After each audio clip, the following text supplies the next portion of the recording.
नमो नमः मित्रों, मैं सुदेश यादव। हम पिछली वीडियो में वर्णों के बारे में, वर्ण विचार के बारे में पढ़ चुके थे।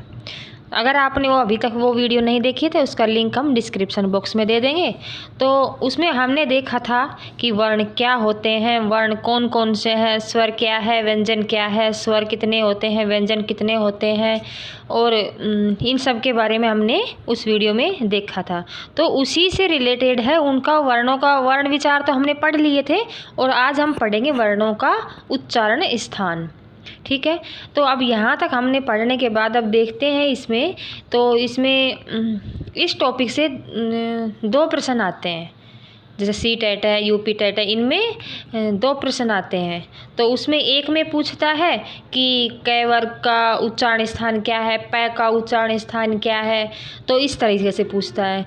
और जो दूसरा प्रश्न आता है वो जो आज हम सूत्र पढ़ाएंगे उन सूत्रों से ही रिलेटेड कुछ सवाल पूछता है। जैसे ऐकु है विसर्जनीय नाम, तो इसमें पूछेगा कि विसर्जनीय इसका अर्थ क्या होता है, इसका उच्चारण स्थान कहाँ से होता है, विसर्जनीय। तो इस प्रकार से वो दूसरा प्रश्न पूछता है, तो आज हम उसको पढ़ाएंगे। ठीक है, तो इस वीडियो को ध्यान से देखना बिना स्किप किए, तो आपको ये ज़रूर समझ में भी आ जाएगा और यह टॉपिक आपको क्लियर भी हो जाएगा। और हाँ, उसके वीडियो के अंत में हम इसकी ट्रिक भी बता देंगे, एक इसको थोड़ा याद करने का और थोड़ा याद रखने का, तो आपको थोड़ा इजी होगा, आसानी होगी इसको पढ़ने में।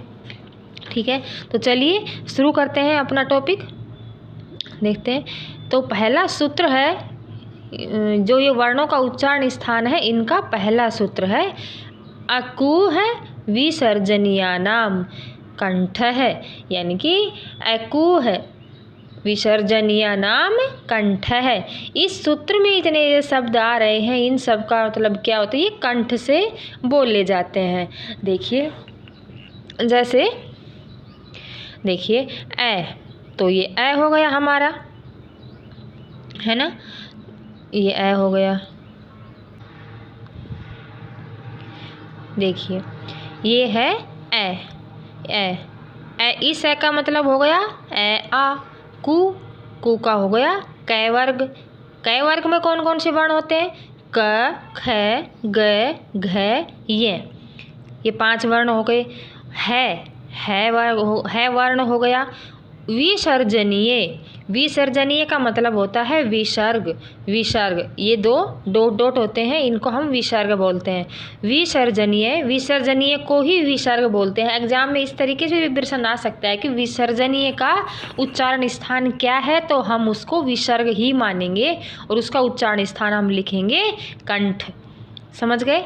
तो या नाम, यानी कि ये संबंध में बहुवचन में होता है, या नाम, आनाम, यानी कि ये इन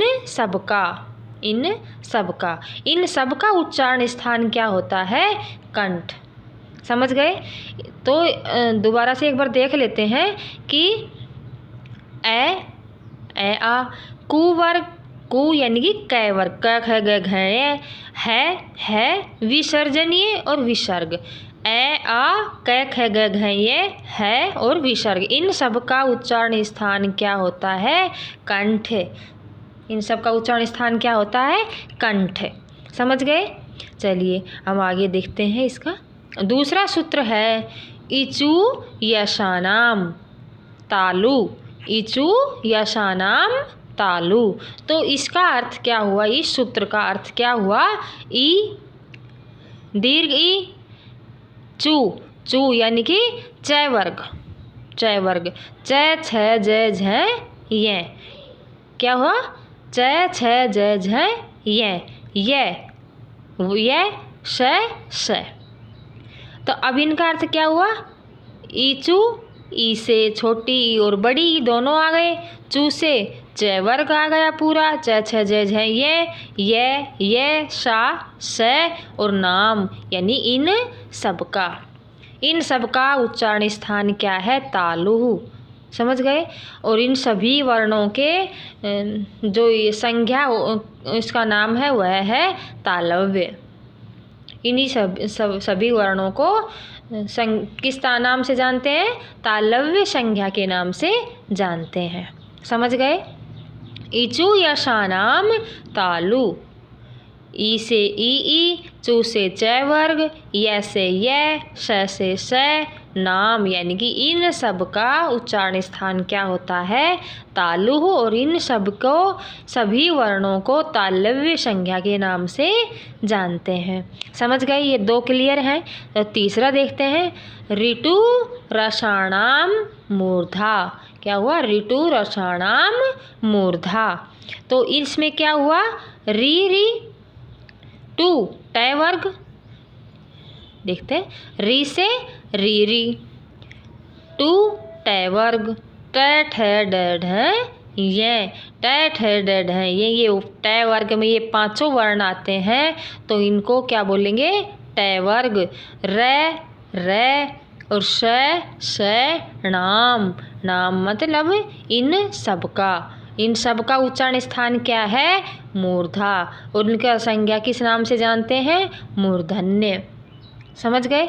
ऋतु रसाणाम मूर्धा, ऋतु रसाणाम मूर्धा। तो री से छोटी री, बड़ी री, दीर्घ री, टू से ट वर्ग, र से र, श से श, नाम यानी कि इन सब का उच्चारण स्थान क्या होगा? मूर्धा। समझ गए। चलिए अगला देखते हैं, ऋतुलसानाम दंताः, ऋतुलसानाम दंताः। री हो गया। री का कोई दीर्घ नहीं होता है, री एक ही होता है, तो री का री। तू से तय वर्ग आ गया। तय वर्ग में कौन कौन से होते हैं? त थ द ध न, त थ द ध न, ये तय वर्ग में सारे 5 शब्द आते हैं। ल का ल, स का स, नाम यानी कि इन सब का उच्चारण स्थान क्या होगा? दंतः यानी कि दंत्य है। समझ गए। इन सब का उच्चारण स्थान क्या होगा? दंतया, दंतः यानी कि दंत्य है। लिरी तू यानी कि तय वर्ग, तय थ द ध न, ल स नाम यानी कि इन सब का उच्चारण स्थान क्या होगा? दंतः। और इनको क्या बोलेंगे? दंत्य है। समझ गए। अब 5वां है, न्यम डणनानाम नासिका च, यानी कि यम गणनानाम नासिका च, यानी कि ये जो 5 वर्ण हैं, ये जो ये म अण न, ये जो 5 वर्ण हैं, इनका उच्चारण स्थान क्या होता है? नासिका। नासिका च मतलब क्या होता है? और इनका उच्चारण स्थान एक और होता है। इनका 2 जगह से उच्चारण स्थान होता है, 2 उच्चारण स्थान होता है। इसका च मतलब होता है और इन 5 वर्णों को अपने अपने वर्गों से भी उच्चारित होते हैं। ये 5 वर्ण हैं, ये अपने अपने वर्गों से भी उच्चारित होते हैं। ये 5 वर्ण हो गए, तो वर्ग कौन सा होगा? इन सभी वर्गों के लास्ट में आते हैं ये क ख ग घ ये वाला, च छ ज झ ये वाला। समझ गए। ट ठ ड ढ न ये वाला, त थ द ध न ये वाला, प फ ब भ म, 5 वर्ग हो गए ना ये वाले। तो इन सब के लास्ट में ये 5 वर्ण होते हैं। तो इन 5 वर्णों का स्थान, उच्चारण स्थान एक तो नासिका से हो गया, च मतलब, और इनका उच्चारण स्थान जो ये 5 वर्ण है अपने अपने वर्गों से भी उच्चारित होते हैं। तो तथा इनका उच्चारण एक तो नासिका से होता है, और दूसरा देखिए हम यहाँ पर देखते हैं, ये का तालु और नासिका। समझ गए। म का ओष्ठ और नासिक, और ये ग कंठ नासिक, ये मूर्धा और नासिक, और न दंत और नासिक। इन 5 का ये 2 जगह से उच्चारण होता है। इनको हम अनुनासिक भी बोलते हैं। क्या बोलते हैं? अनुनासिक। समझ गए। चलिए अगला देखते हैं, उपपद्यमानाम औष्ठौ, उपपद्यमानीयानाम औष्ठौ।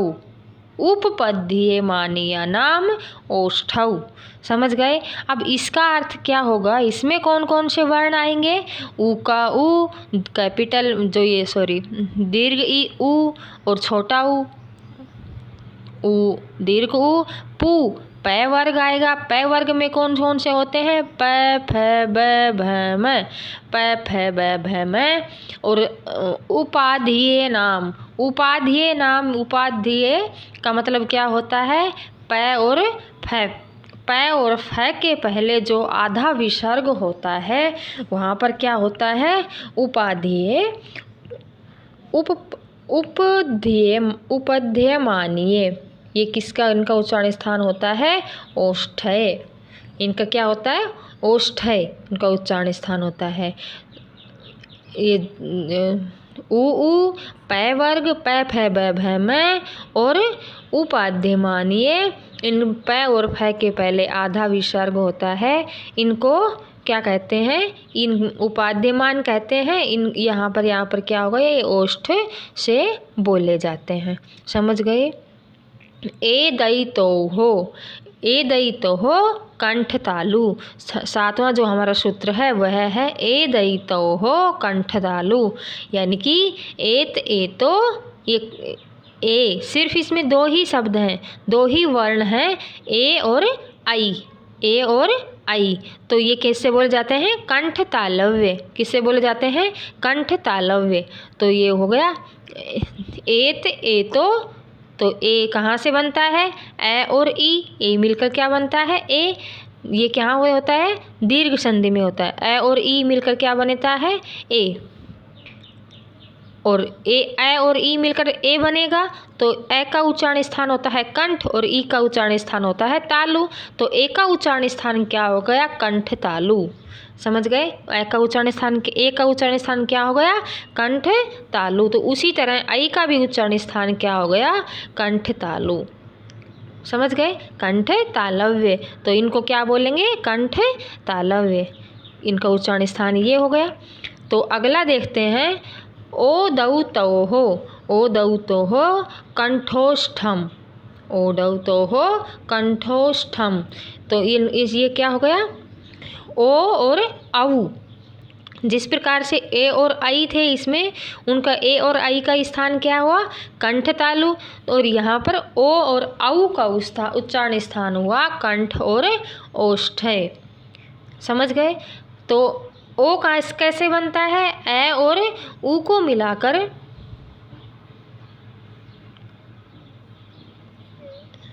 सॉरी ये देखो, तो ये ओ है और ये औ है। तो ओ कहाँ से बनता है, ए और ऊ को मिलाकर बनता है ओ।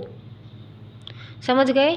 तो ए का उच्चारण स्थान है कंठ और ऊ का उच्चारण स्थान है ओष्ठ।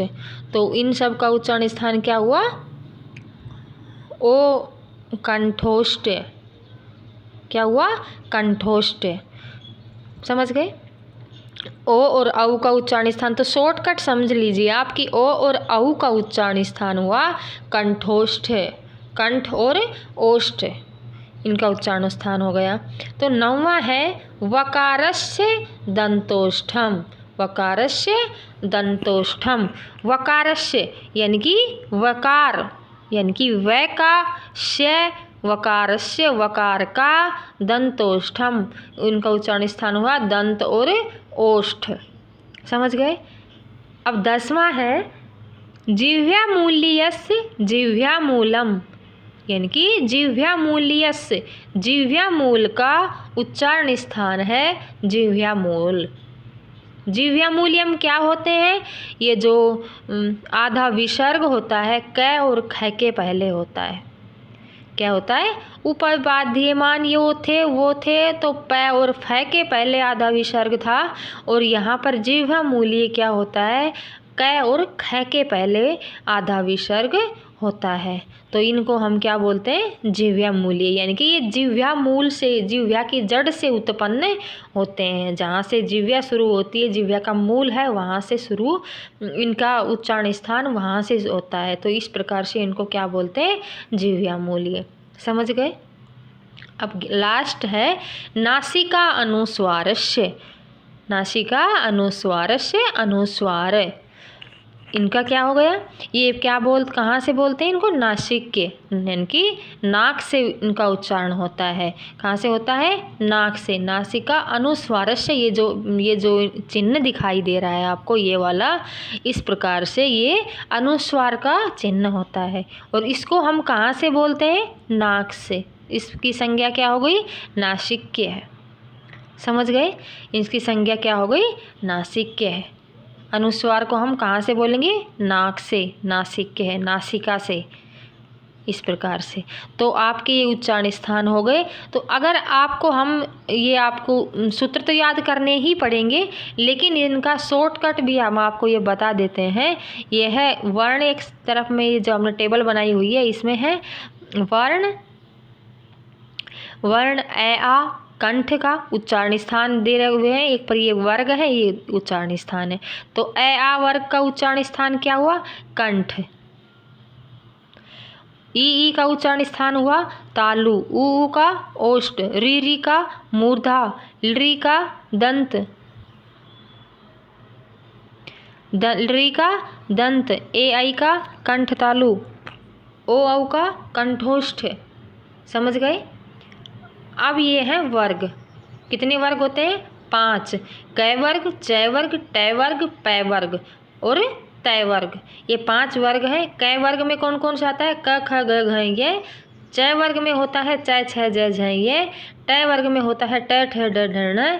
और तै वर्ग में होता है पै तै थ द ध न। पै वर्ग में होता है पै फै बै भै मै। समझ गए।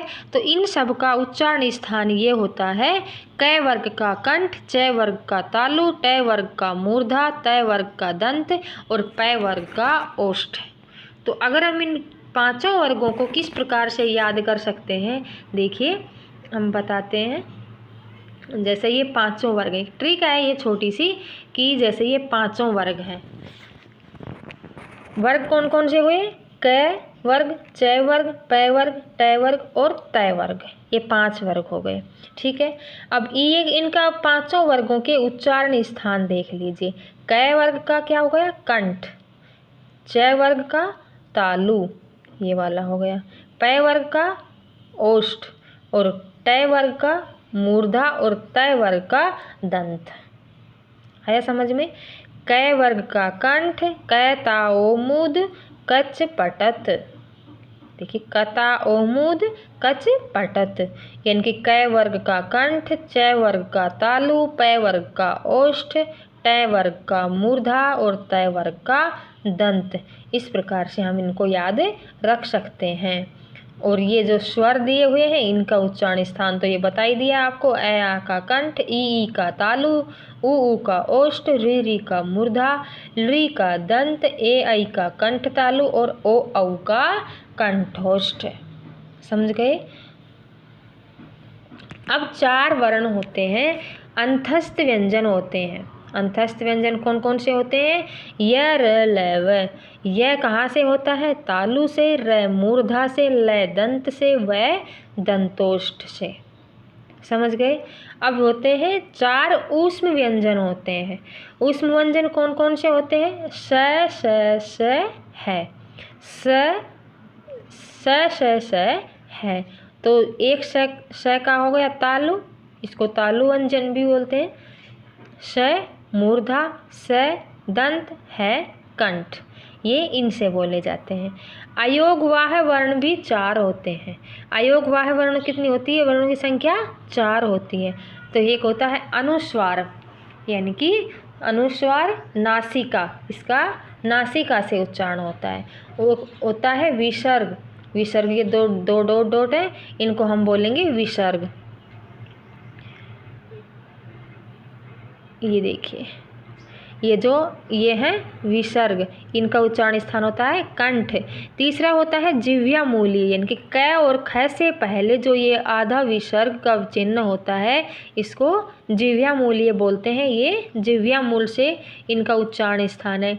उपध्यमानीय, उपद्यमानीय क्या होता है, ये भी जिह्वा मूल्य की तरह ही एक चिन्ह होता है, लेकिन ये प और फ के पहले लगता है, तो इनका उच्चारण स्थान ओष्ठ होता है।